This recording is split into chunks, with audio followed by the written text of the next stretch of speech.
Hello, future RMTs. Welcome to our second video lecture.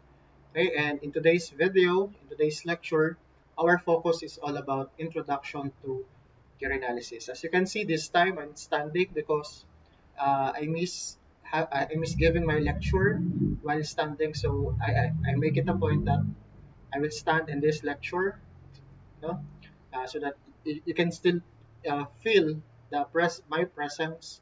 No, kunwari, nasa classroom pa din tayo. All right.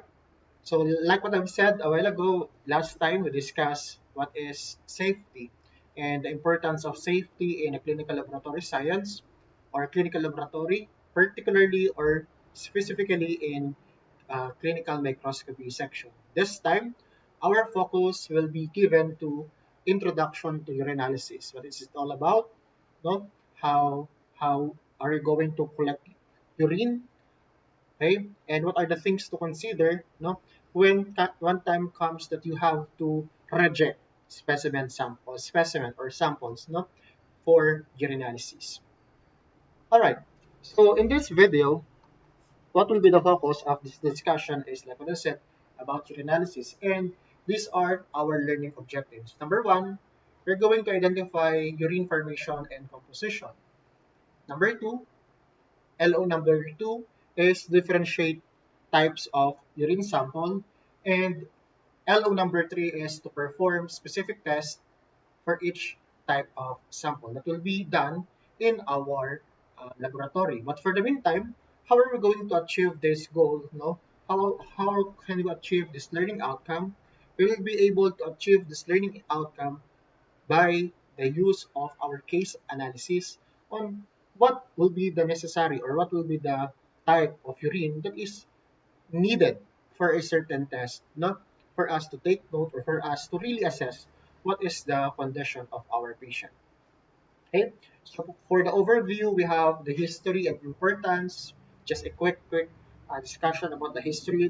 It's just nice to know about urinalysis, urine formation, composition, and volume. Okay, specimen collection, rejection, and handling, and types of specimen. All right, so I know that you are still on the mood, no? I hope that you will still be with me until the end of this discussion. So let's start with the historical perspective of urinalysis. Guys, one of the oldest laboratory tests or laboratory procedure in the laboratory, no, in clinical laboratory is urinalysis. If we are going to trace the history or the pinagmulan of urinalysis, we can trace it back on the ancient times, during the ancient times, wherein they use urine, no, as the primary specimen to know or to indicate if someone is having a disease. If you still remember the biles or the four biles that Hippocrates said, no, in his book, one of those biles is the urine. And urine is very popular because of its ability, because of its characteristics na we can detect different diseases, whether it's a metabolic disease or a about amino acid disease, we can use urine. No?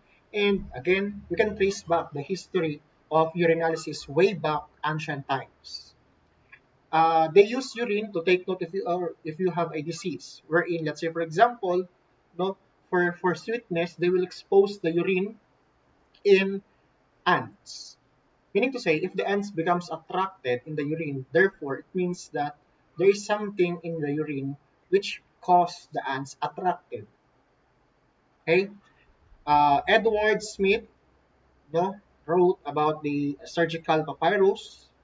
At ano po yung ginagawa nila, no, in these urine samples?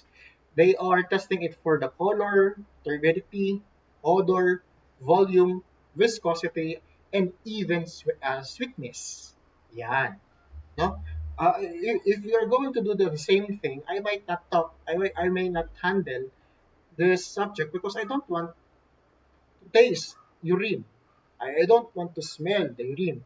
Those are the former, or those are the test procedures that they are doing in the urine samples before. But this time, the urine samples are being tested based on its color, turbidity. No, volume is not necessary for routine urinalysis, but for some tests it is required. But for routine urinalysis, it's not. Okay? So, ano na lang po yung ginagawa ngayon? Color, turbidity, and chemical examinations, which includes specific gravity, protein, glucose, and many more. No? Yun na lang. Unlike before na may odor ka pa, may viscosity ka pa, may volume pa. No?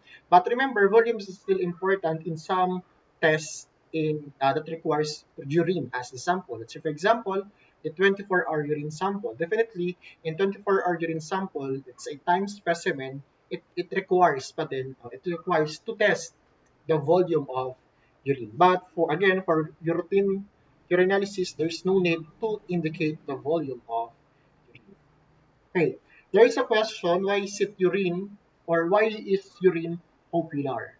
No, every time that you will go to hospital in the emergency room, the doctor will request urinalysis. If you're unfeeling well, no, you are not well, the doctor will request urinalysis. If you are having a difficulty or having a back pain, no, the doctor will request urinalysis. In other words, since this is one of the oldest laboratory tests that can be performed in the clinical laboratory, why is it urine popular? Of all tests, aside from blood tests in clinical laboratory, no, urine is always there. You will always have a request for urinalysis. You will always receive a request for urinalysis. No? Well, you will understand what I am saying what times when you come in your internship. Wherein most of the times or most in a span of an hour, ang dami na agad urine samples na itetest sa'yo. You might wonder why is this sample becomes popular? Okay, what are the answers? Number one, guys, urine, like what I've said a while ago, urine is a sample, a body fluid that contains necessary information that will assess, okay, that will help us to know, that will help us to assess what is the condition of the patient. Urine may be used, no, as a test for diabetes, for hypertension, if you have infection, if you have problem in the kidney, and urine is readily available. Unlike blood, it does not require intensive or invasive procedures. You just go to the comfort room, collect your urine, and submit it to the laboratory for testing. That's one reason, or one of the reasons why urine becomes popular.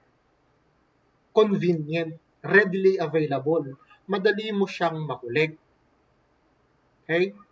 And from that sample, you can test different metabolical problems or diseases doon sa patient mo. There's an increase in WBC. There's an increase in bacteria. No, the patient is experiencing back pain, lower back pain, and the result is like that. Then the doctor will prescribe you antibiotic, UTI, urinary tract infection. Urine may also be used to detect or assess uh, abnormalities in the glucose level. We have what we call glucose renal threshold. This glucose renal threshold is the capacity of our kidney to hold glucose level. Meaning to say, if our kidney reach already this threshold, therefore the glucose in the body will be excreted. No, ilalabas na yun ni kidney, ilalabas na yun ni urine. Those are the reasons, no, kung bakit si urine ay popular. And aside from that,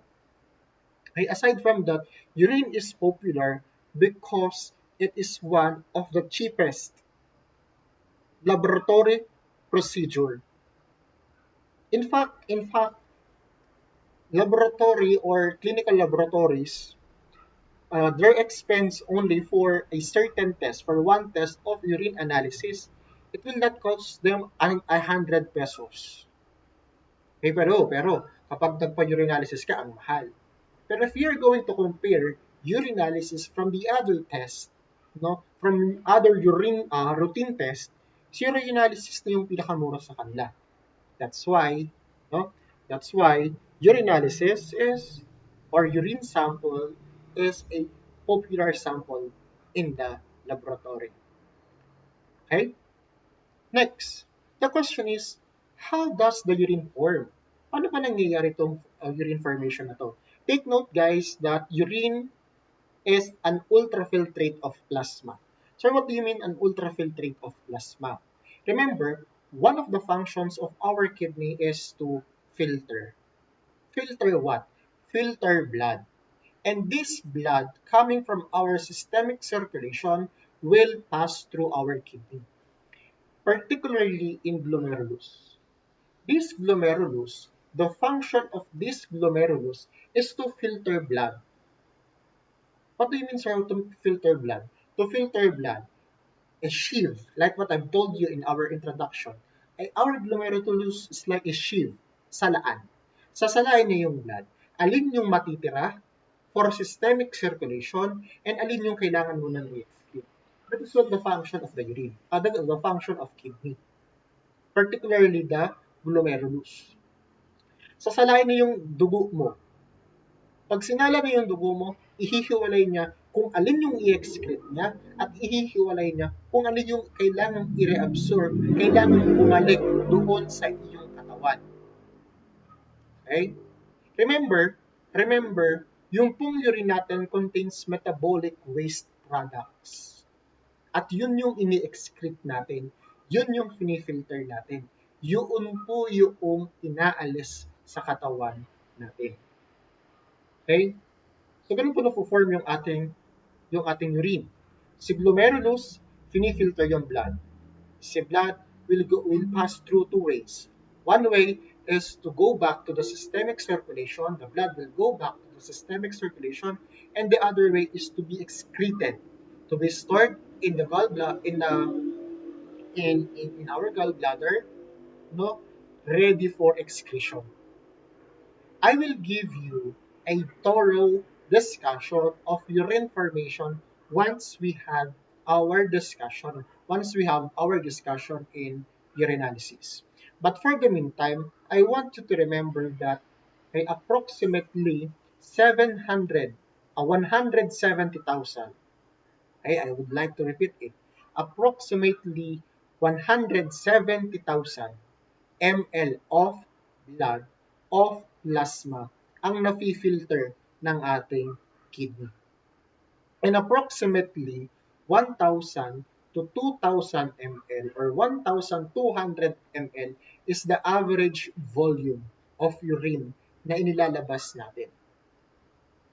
Okay? So again, I will give you a deeper discussion of urine formation in our renal function in the next video. Okay? For the meantime, I want you to remember these four major functions of kidney: filtrate, reabsorb, secretion, excretion. Okay. Again, filtration, reabsorption, secretion, and excretion. So, ano pong ibig sabihin ng mga yan? Filter. Kagaya ng sinabi natin kanina, si kidney finifilter yung blood to remove the metabolic waste products to be excreted via urine. Reabsorbed from that filtrate, no, doon sa urine. Meron po dong mga substances na ready for reabsorption. Let's say for example, yung pong ating glucose or yung pong ating sodium. Part of the kidney will reabsorb sodium that should be excreted already. I-reabsorb yan. Okay?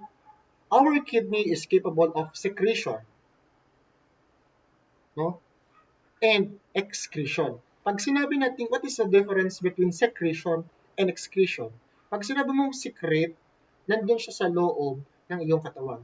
Example, hormones. Okay? Hormones. Secretion of hormones. Pag sinabing excretion, you are going to release it outside the body. Excretion of body fluid. such as urine. Okay? So remember these four characteristics or four functions of kidney. So the kidney will filtrate, will reabsorb, will secrete, and will excrete. Again, I will give you a thorough discussion about urine formation and our renal function. Now, have you wondered, ano ba yung composition ng urine? If you still remember, no, if you still remember, noong sikat pa si Pacquiao, si Manny Pacquiao, at every time now, he will have a fight against Mexican boxers. No? Ano yung laging sinasabi ng mga Mexican na ito? Ay umiinom sila ng urine to make them strong, to make them energetic. Why? Ano bakit sila uminom ng urine? No? Bakit sila nag-intake na yung urine? Knowing that urine contains metabolical waste products. Assuming or knowing that urine was excreted by our body because that urine contains our waste. So why these Mexican boxers are fan of drinking their urine? Remember guys, our urine is composed of electrolytes. And what is this electrolytes? If you're going to recall your basic chemistry, electrolytes, example of electrolytes is sodium, potassium, no, calcium. Those are our electrolytes. And what is the function of these electrolytes? Electrolytes gives energy. No? Kaya yung ano yung basic sample natin ng electrolytes nung tayo ay high school, we have the sodium and the chloride. Both are electrolytes, which conducts electricity, which supplies energy. Okay? Aside from electrolytes, our urine, or if we're going to divide it into separations or two division, urine is 95% water. So, sir, are you saying that urine is safe to consume? No, I am not saying that urine is safe to consume. It's up to you. If you really want to taste the your urine, if you really want to know what is the taste of urine, it's up to you. I am not saying that is safe to take because you said, sir, 95% of that is water. Yes, 95% of that is water. But remember, there is still 5% remaining. Excuse me. And what is this 5% remaining? This 5% the remaining 5% is composed of inorganic substances that can be found in the urine. Okay? Part of these inorganic substances is what I've mentioned a while ago, electrolytes. Okay? You have your sodium, you have your potassium, you have your calcium, to name a few electrolytes that can be found in the urine. Another Another substances, no, another 5% that can be found in the urine is organic substances. And these organic substances are urea, creatinine, and uric acid, uric. No? Majority of our organic substance that can be found in the urine is urea. In other words, in other words, 95% of urine is water, and the remaining 5% are those dissolved and undissolved substances that can be found in the urine. Okay? That is the urine formation.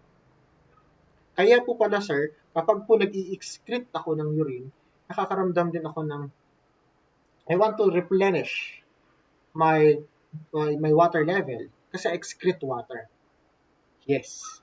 Okay? Now, these are the primary components of a normal urine. We have urea as our major or primary organic substance or component that can be found in the urine. Next in urea is creatinine.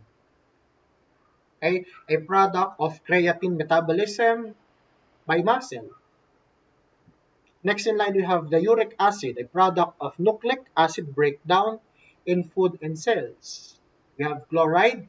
Chloride, if urea, tandaan to ha, if urea is the primary organic compound that can be seen in urine, we have chloride as the primary inorganic substance that can be found in urine. Okay? Aside from chlorine, we have sodium, potassium, phosphate, ammonium, and calcium. Okay? These are the primary components of, take note, of a normal urine. A primary component of a normal urine. So, it is just normal that your urine contains sodium, contains potassium, contains ammonium. When it will be abnormal? It will be abnormal when if you have decreased level or increased level of these components. Okay? So huwag matakot kung makita sila or ma-detect sila sa urine mo. Okay lang yan. Kailan kayo matakot? If they are in abnormal level. Now, there was a question in the board exam. Ang tanong. I remember this question. Remember this question. The question is, yeah, ay baliktad pala. Ayan. Okay? That is the question. Medyo nawawala ako. Yan, yan, yan. That is the question. An unknown sample was submitted in the laboratory. How would you know that the sample is urine? No label. Specimen in a bottle. And you don't know what is that sample. How are you going to prove if the sample is urine? Assuming that this sample was submitted in the clinical microscopy section. So how are you going to take note if the urine sample, if that sample is urine? Ano yung gagawin mo? You have to test for urea and creatinine. Isulat mo, wag kang basta nakikinig sa akin. Isulat mo. Sinasabi ko sa iyo, tandaan mo. Para malaman mo kung ang isang sample na sinubmit in the laboratory is urine, take note, test for urea and creatinine. Why? Because this will help us and this will identify that the sample is really urine. Remember that these two parameters is also used to differentiate maternal urine from amniotic fluid. Okay? Because we cannot rely on the result of protein and glucose. Bakit? Protein and glucose can be increased in cases of proteinuria, in cases of hypertension, in cases of increased red blood cells in the urine. Protein will increase. Glucose, on the other hand, will also increase if you are a diabetic person. Diabetic,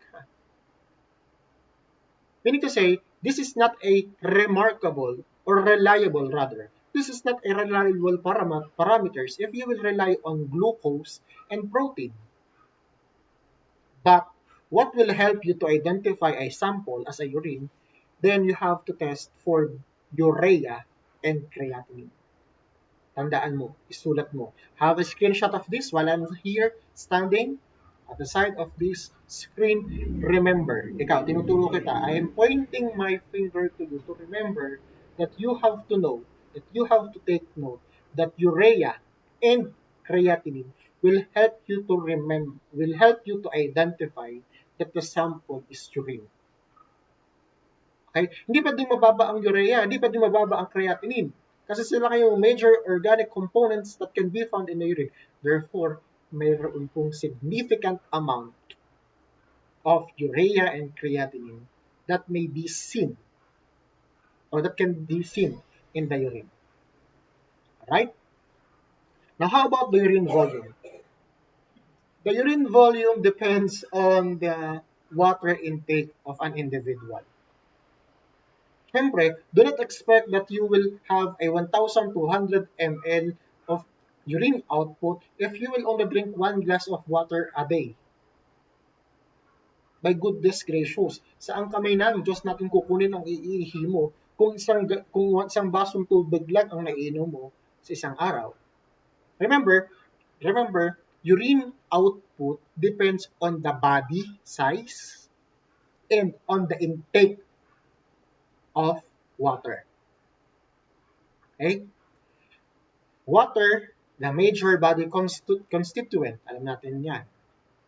Kaya dumidepende siya sa level ng water intake. Normal daily output of a urine ranges from 1,200 ml to 1,500 ml. So ano yung pinagkaiba ng normal range? Kung ang normal daily output natin is 1,200 ml to 1,500 ml, yung normal range 600 to 2,000, yan yung normal pa. Ibig sabihin, if your urine output is just 650 ml a day, considered as normal. If your urine output is 2,000, considered as normal. Though our expected daily output a day is 1,200 ml to 1,500 ml. Okay? So that is for urine volume.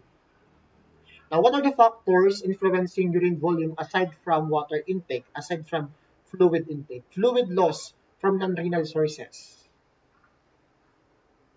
Okay? Halimbawa, there is a transudate, there is an effusion. Yung water mo sa katawan deposited in the tissue. Instead of being excreted, your water, no, nagkakameron ng effusion, yung tawag natin doon. Deposit of water in the tissue. So aside from fluid intake, aside from fluid loss from non-renal sources, secretion or secretion, okay? Secretion of antidiuretic hormone. Ano ba yung purpose ng antidiuretic hormone mo? Yung antidiuretic hormone mo, the purpose of that is for water retention. Okay? Water retention, ang ating antidiuretic hormone, from the word sa diuretic, para hindi ka mag-release ng ihi. The action of ADH, or also known as vasopressin, is to maintain the water level. Meaning to say, if there is too much level or too much secretion of your ADH, vasopressin, then your water will be retained instead of being secreted.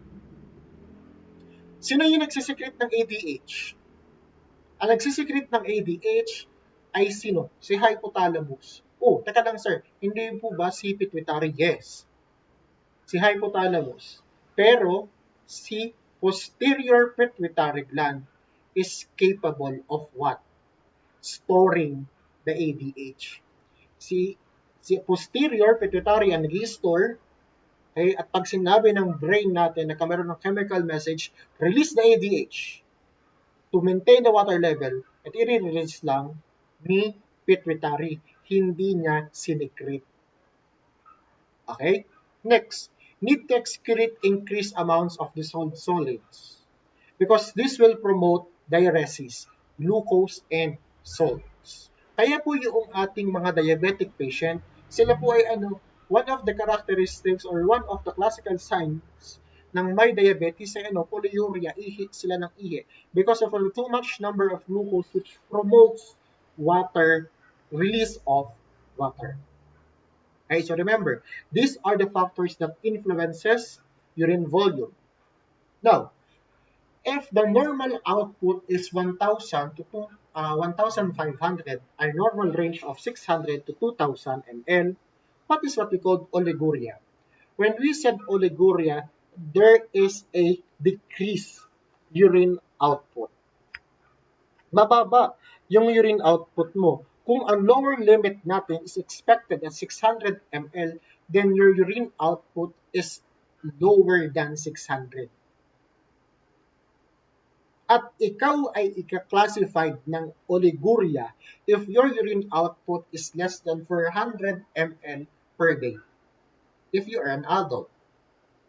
Like you, in your stage, if your urine output is less than 400 ml per day, then you have a condition of what we call oliguria. Right? Now, how about if you are an infant? Yung infant, depende po yan saan? Sa weight ng bata. So meaning to say, how are we going to classify an oliguria patient in infant if their urine output is less than 1 ml per kilogram per hour. Per oras. Kaya pag yung bata kayo or may bata kayong kapatid na na-ospital, ano yung laging tinatanong ng nurse kapag nakapasok na sa room mo? Umihi na po?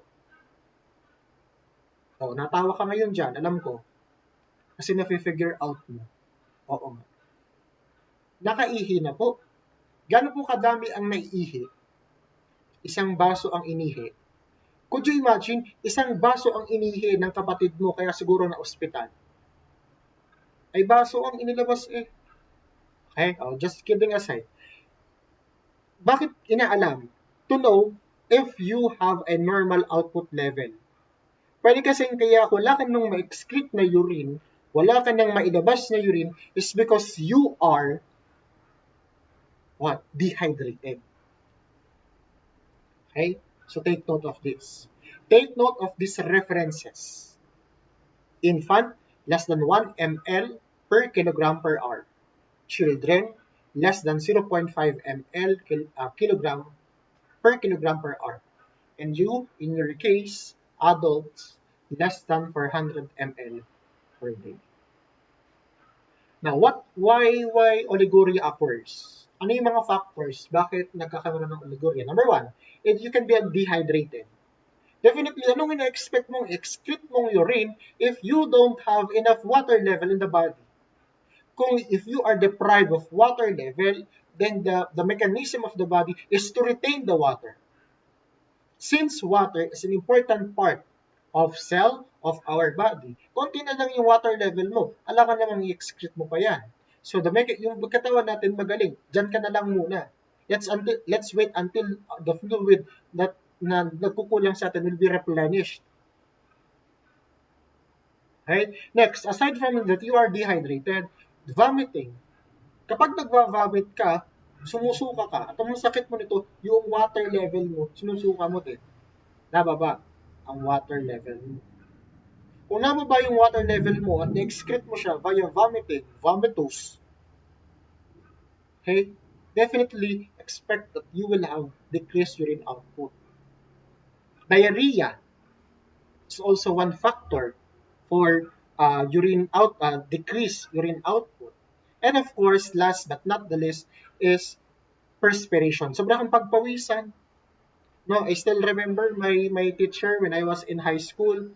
No, naka-long sleeves siya, kagaya nito. It's not my intention to wear long sleeves today just to make fun of whoever he is. No, I know some can relate to me for watching in this video. We have a teacher na sobra siyang pagpawisan. No? Kapag nagtuturo siya, abot na dito yung pawis. They do not expect that this person will have at least 600 ml of urine output per day. Kasi sobra siyang pagpawisan. Okay? So take note of these 4 reasons kung bakit po meron tayong Oleguria. Okay?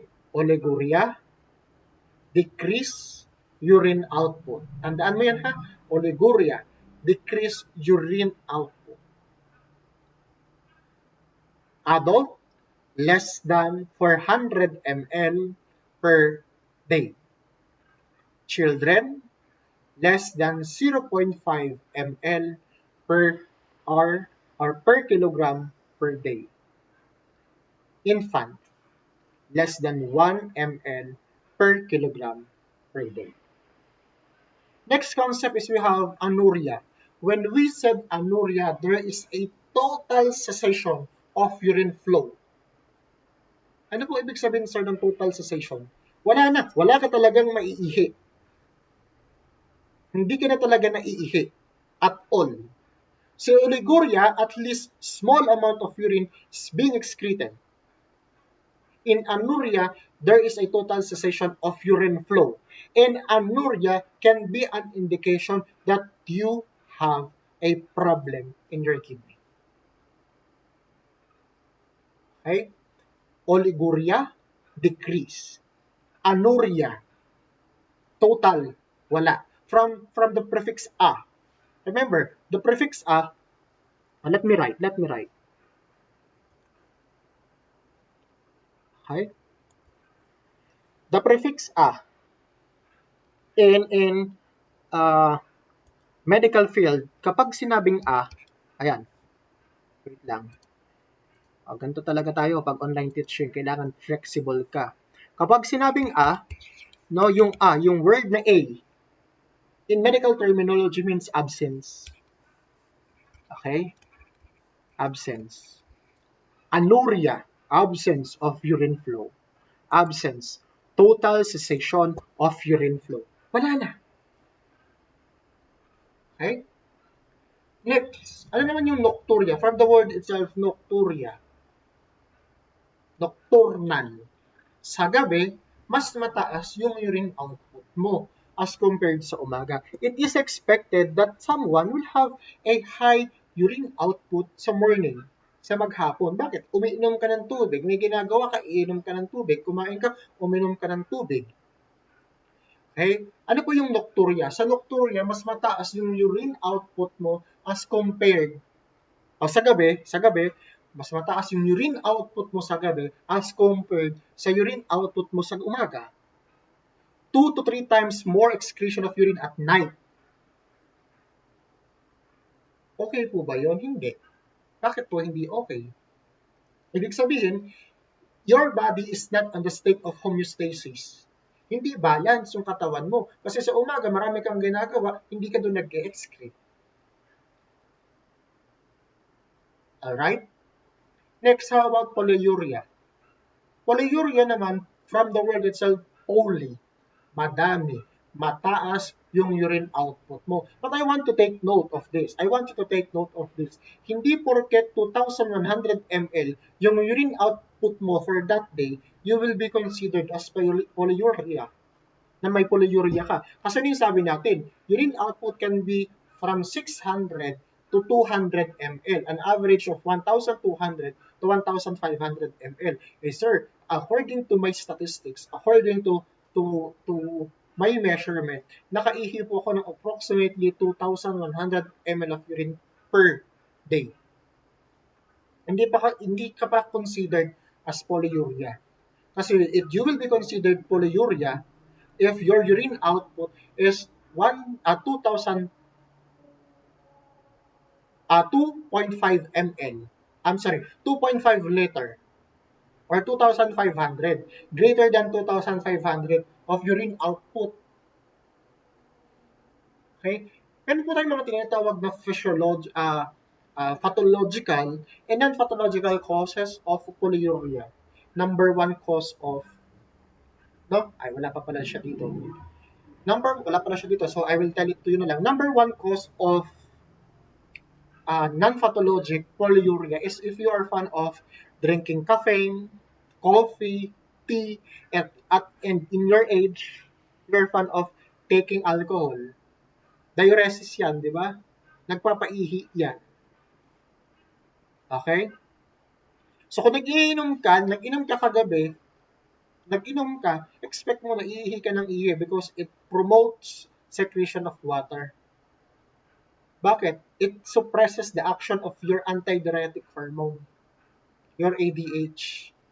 So si adult, greater than 2.5 liter per day. Si children, greater than 2.5 to 3 ml. Yung isa, 2.5 liter. Matanda ka, 2.5 liter. Yung bata, 2.5 to 3 ml per kilogram per day to be considered as polyuria. Now, what are the reasons kung bakit ka nagkakaroon ng polyuria? Okay? We have here the difference between diabetes insipidus and diabetes mellitus. Ano nga ba yung pinagkaiba? No? Ni diabetes insipidus, I will sit down na. Ano nga ba yung pinagkaiba ni diabetes insipidus kay diabetes mellitus? It's nice to know what is the difference between these two conditions, between these two metabolical conditions. Number one, both of them will cause polyuria. Bakit? No? Bakit po sila magkakos ng polyuria? There are two reasons kung bakit sila nagpo-produce ng polyuria, which will help us to identify which is diabetes insipidus and which is diabetes mellitus. Okay, ito na lang muna tandaan natin. DM and DI, parehas sila na mayroong polyuria. Okay? Tandaan. DM and DI, parehas sila may polyuria. So, ano yung difference ng insipidus sa mellitus? O, huwag mo nang advance. Sa CC natin siya pag-uusapan. Okay?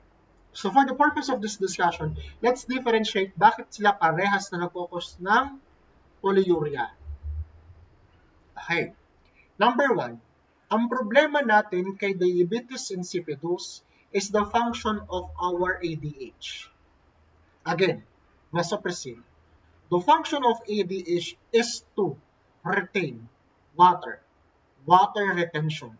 Ang problema mo kay insipidus, meron kang mababang production of your ADH.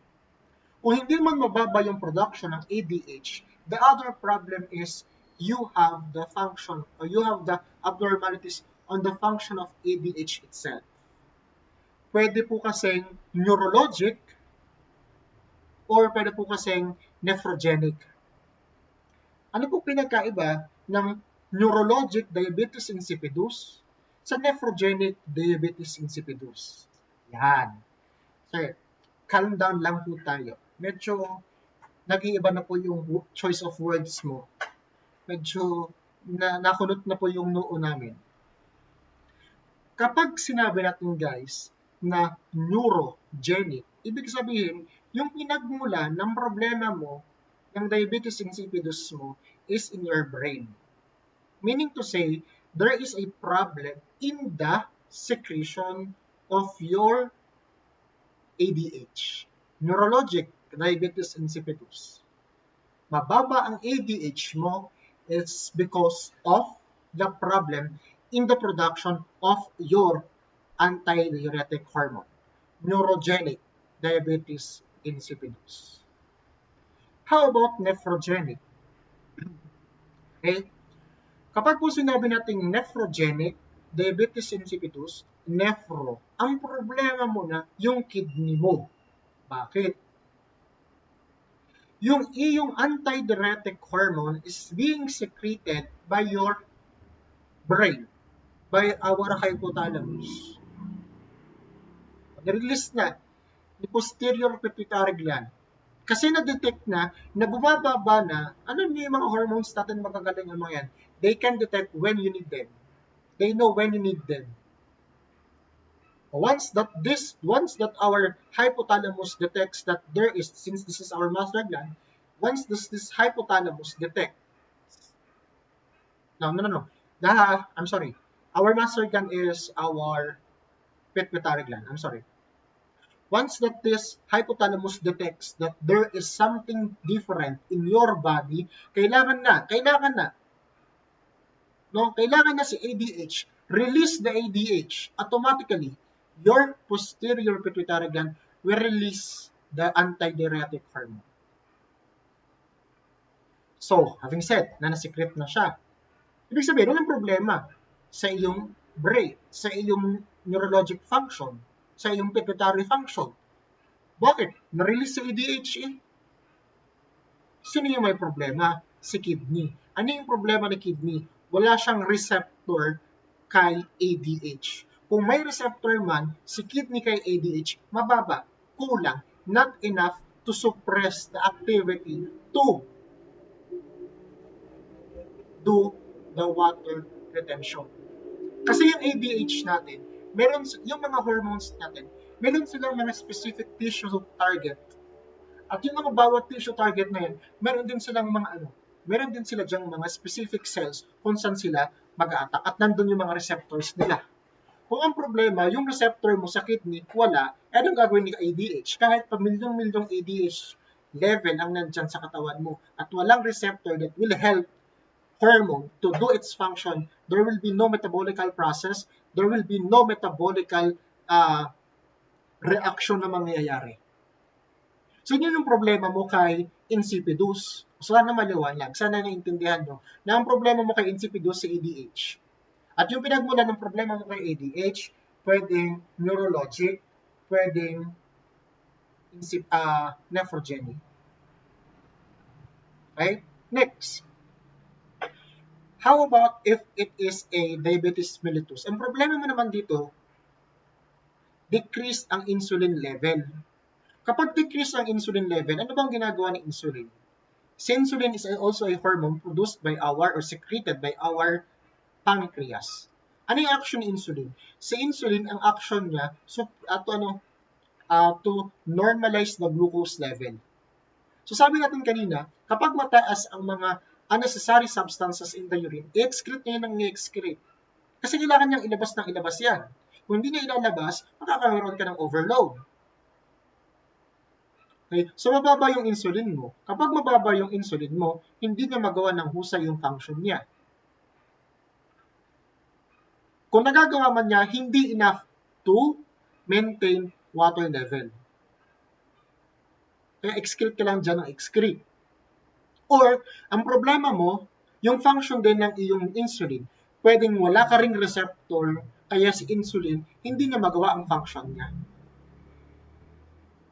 So, meron silang iba't ibang pinanggagalingan. Pero parehas silang nag-focus ng polyuria. Now, if we will process in terms of specific gravity, which is diabetes insipidus, and which is diabetes mellitus, we can use it via our specific gravity. Ano po naman yung magagawa ng specific gravity para malaman kung siya si insipidus or mellitus ang cause ng polyuria? Kapag mababa ang specific gravity, ibig sabihin, less yung glucose content, less yung sugar content sa ating urine.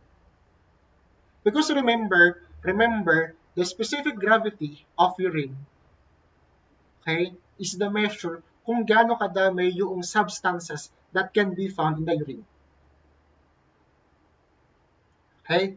Now, kapag mataas yung specific gravity, then expect that it is caused by diabetes mellitus. Bakit naman siya mataas?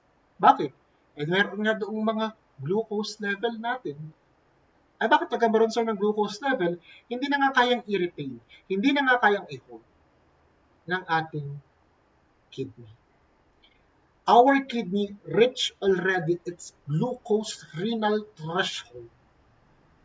Yung capacity niya. Hindi niya kayang hawakan. I-excrete na yan. Okay? Now, how about for urine container?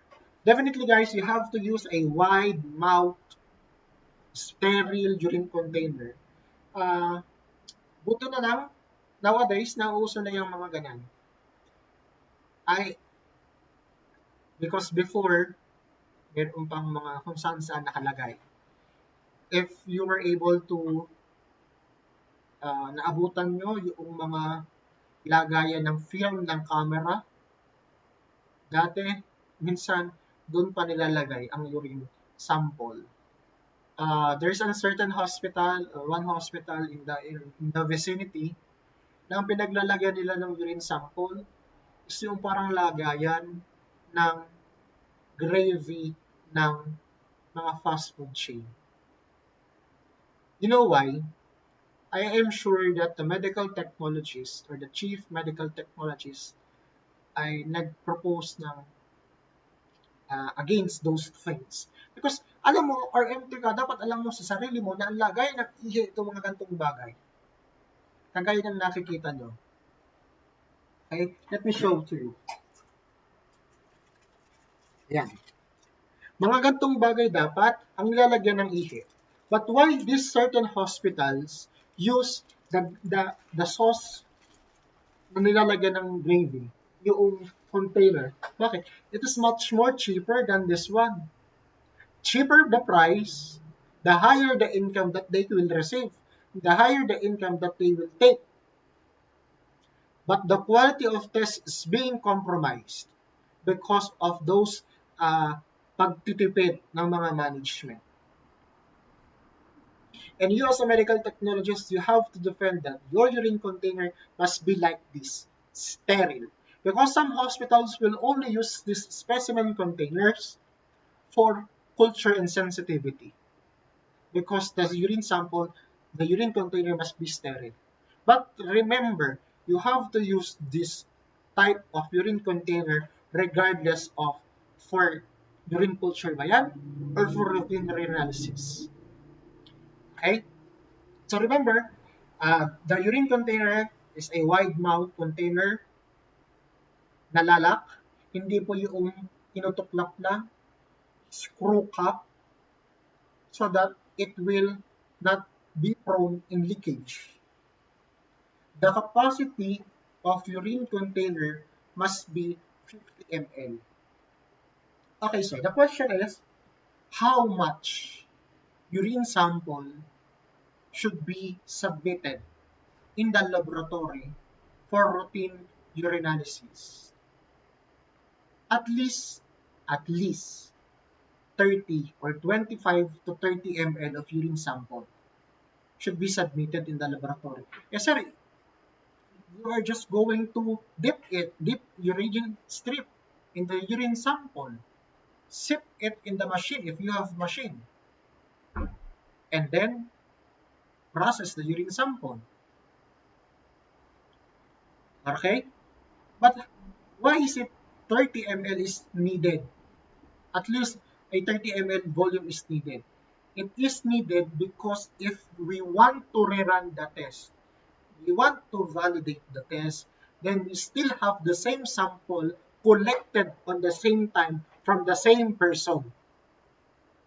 If that's really the result. Now, if you really want to assess it further, then that's the time that you are going to collect or repeat the collection. Routinely, 12 ml of urine is recommended for what we call this, for microscopic analysis.